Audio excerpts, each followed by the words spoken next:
Ama Mirna. Ayan. Si Ama Mirna po ay ating isinalin po.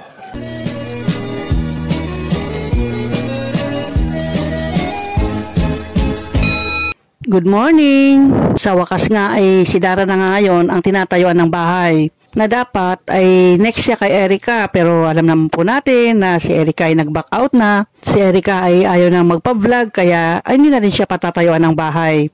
Ang nakasunod sa lineup ay si Dara, kaya si Dara na ngayon ang patatayuan ng bahay.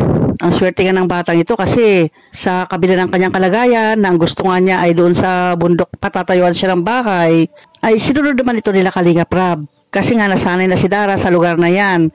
Kahit bulubundukin o kahit walang kapitbahay, ay mas ginusto pa niya na doon siya mapatayuan ng bahay dahil sanay na nga siya sa lugar na yan. Para sa mga baguhan lang o hindi sanay sa lugar na yan, siyempre nakakatakot ka naman, di ba?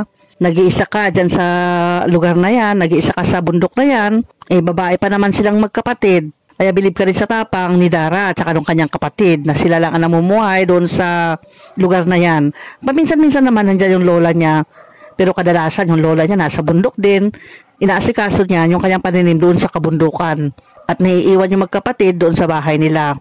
Ganun pa man, dahil gusto nga ni Dara yung lugar na yan, pinagbigyan naman nila Kalinga Prab na dyan nga itatayo yung bahay niya. At ito na nga, inumpisahan na. At talaga ka naman, sakripisyo ang mangyayari dyan ng mga karpentero, di ba? Sa paghakot na lang ng gamit, paghakot ng mga materyales, medyo may kalayuan yung highway. Kaya sacrifice talaga ang mangyayari sa kanila. Ganun pa man, kahit ganun yung kalagayan ng mga karpentero na sila pa yung maghahakot, siyempre sila yung gagawa. Pero para sa kanila ay nasa puso na rin nila yung pagtulong. Mahahawaan na rin sila doon sa puso ni Kalinga Prab na talagang pagtulong na rin lang ang kanilang ginagawa. Mahirap man yan o madali man yan na trabaho, basta sa kanila, mga karpentero, ay okay lang sa kanila kasi para sa pagtulong naman yan, para sa paglingap. Masaya-masaya kasi Dara sa ngayon Hindi niya maipintang kanyang kasiyahan dahil yung kanyang wish pala, no? Tuwing magbe-birthday siya, na ang kanyang wish ay magkaroon siya ng bahay. Ito na nga, matutupad na nga, na itong darating na birthday niya itong December ay sigurado tapos na ang kanyang bahay at doon na at makakapag-celebrate na siya doon sa bagong bahay na ginagawa para sa kanya. Napaaga yung paggawa ng bahay nila Dara dahil nga sa pagbaback out ni Erica sa pagbablog sa kanya, ayaw na niyang magpa-vlog, hindi na rin siya pababahayan, kaya yan, nailipat na yung oras o nailipat na yung panahon na siya sanang pababahayan, nalipat na kay Dara. Alam po ba ninyo na ang tulong ng COOS o yung ambag o yung contribution ng COOS ay maililipat din kay Dara. Kasi yung COOS, nagbibigay talaga yan ng palaging ambag tuwing may pabahay si Kuya Val, Santos Matubang at si Kalinga Prab. Lagi silang may portion dyan. Yung COOS, Kalingap, Organic, Overseas. Nailipat nga ngayon kay Dara mula kay Erica, yun, nadagdag na doon sa pabahay para kay Dara. Nakakatuwa nga dahil itong magkapatid na ito, si Dara at saka si Bea, kahit silang dalawa lang ang namumuhay dyan sa bundok na yan, sa lugar na yan, ay patuloy pa rin sila sa buhay. Patuloy sa pag-aaral, patuloy sa pang-araw-araw nilang buhay. Nang nakilala nga sila ng Kalingap, ay talagang unti-unting nababago yung buhay nila na dati ay hirap na hirap. Sila rin ang nagsabi na hirap na hirap talaga sila, lalo na yung pamasahe, tsaka yung pang-araw-araw nilang gastusin. Talagang hirap yung dalawa. Pero tinulungan nga siya ni Kalinga Prab at talaga nga naman, scholar na rin ngayon si Dara.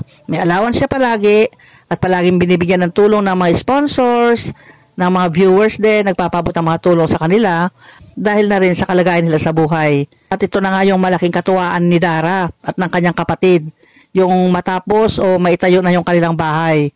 Nako, sigurado maraming nag-aabang yan. Huwag lang magbabago sila Dara sa kanilang pakikitungo sa Kalingap at talaga nga naman uulanin sila ng biyaya. Maraming mga tutulong sa kanila, mga viewers, mga sponsors, at maging si Kalinga Prab ay talagang tutulungan niya talaga ito si Dara, lalo na sa kanyang pag-aaral. Mabait na bata rin kasi ito makikita naman natin tuwing magsama-sama sila na Kalingap Angels, marunong din siya makisama sa mga kasamahan niya o mga katulad niya ang Kalingap Angels.